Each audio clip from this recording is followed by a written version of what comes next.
중국이 자국 바다에서 불법을 하거나 영토를 침범할 경우 해경의 무기 사용을 허용하는 법안을 통과시킨 것으로 전해졌습니다.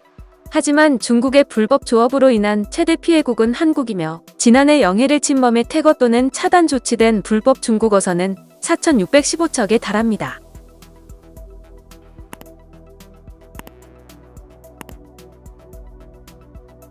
지난 22일 중국 최고 입법기관인 전국인민대표대회 상무위원회가 이날 이러한 내용을 담은 해경법을 통과시켰으며 이 법은 중국이 영유권을 주장하는 수역 내에서 불법 행위에 연루된 외국 선박이 명령에 불응할 경우 중국 해경이 무기를 사용할 수 있습니다.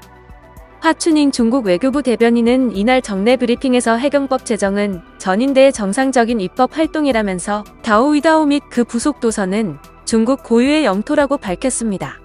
일본 매체는 이 법이 중일간 영유권 분쟁 중인 센카쿠 열도 주변을 항행하는 일본 선박을 염두에 둔 것이라고 분석했습니다.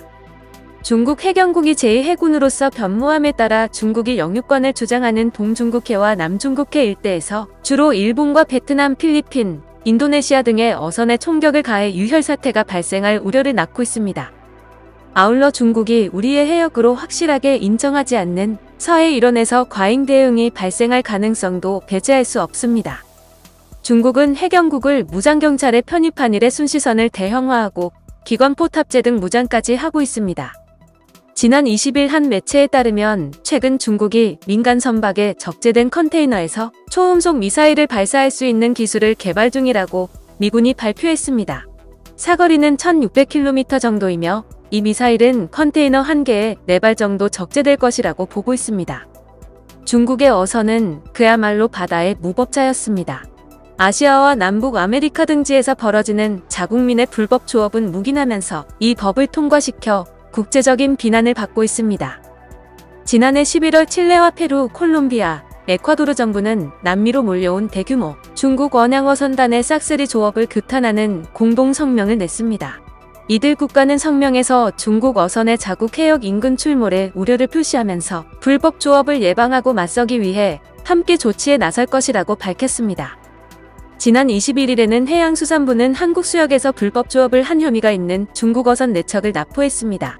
전남 신안군 가거도에서 북서 방향으로 약 21일이 해상에서 납포됐으며 두 선박은 각 115톤 규모로 그물코 규격이 54mm 이상이어야 하는 규정을 어기고 자루그물을 2중 이상으로 사용했습니다.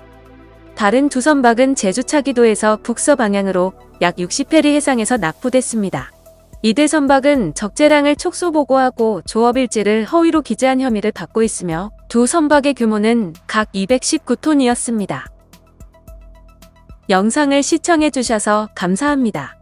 여러분의 좋아요, 구독은 큰 힘이 됩니다. 지금까지 헤드라인이었습니다.